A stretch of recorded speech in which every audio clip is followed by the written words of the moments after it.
The Book of Mormon, Chapter 1. Ammoron instructs Mormon concerning the sacred records.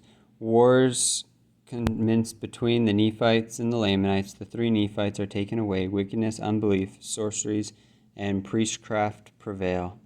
And now I, Mormon, make a record of the things which I have both seen and heard, and call it the Book of Mormon.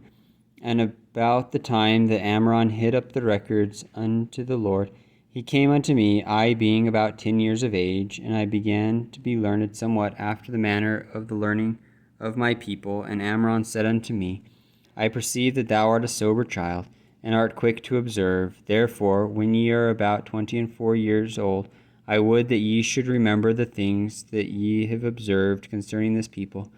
And when ye are of that age, go to the land of Antum, unto a hill which shall be called Shem, and there have I deposited unto the Lord all the sacred engravings concerning this people.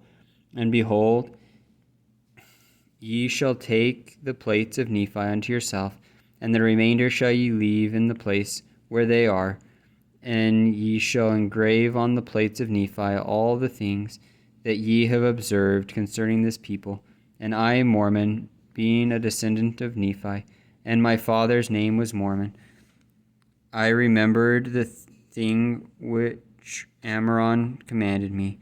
And it came to pass that I, being 11 years old, was carried by my father into the land southward, even to the land of Zarahemla, and the whole face of the land had become covered with buildings, and the people were as numerous almost as it were the sands of the sea.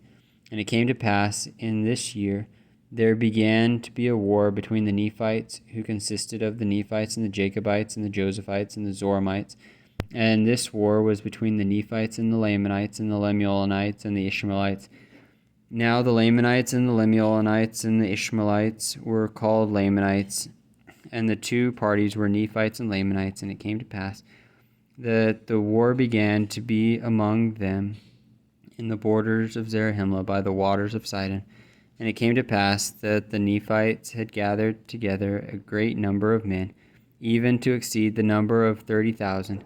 And it came to pass that they did have in this same year a number of battles, in which the Nephites did beat the Lamanites, and did slay many of them. And it came to pass that the Lamanites withdrew their design, and there was peace settled in the land, and peace did return for the space of about 4 years, that there was no bloodshed, but wickedness did prevail upon the face of the whole land, insomuch that the Lord did take away his beloved disciples, and the work of miracles and of healings did cease because of the iniquity of the people, and there were no gifts from the Lord, and the Holy Ghost did not come upon any because of their wickedness and unbelief.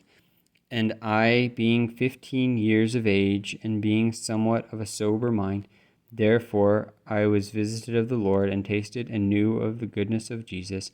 And I did endeavor to preach unto this people, but my mouth was shut, and I was forbidden that I should preach unto them. For behold, they had wilfully rebelled against their God, and the beloved disciples were taken away out of the land because of their iniquity. But I did remain among them, but I was forbidden to preach unto them because of the hardness of their hearts. And because of the hardness of their hearts, the land was cursed for their sake. And these Gadianton robbers, who were among the Lamanites, did infest the land, insomuch that the inhabitants thereof began to hide up their treasures in the earth, and they became slippery, because the Lord had cursed the land, that they could not hold them, nor retain them again. And it came to pass that there were sorceries and witchcrafts and magics, and all the power of the evil one was wrought upon all the face of the land, even unto the fulfilling of the words of Abinadi, and also Samuel the Lamanite.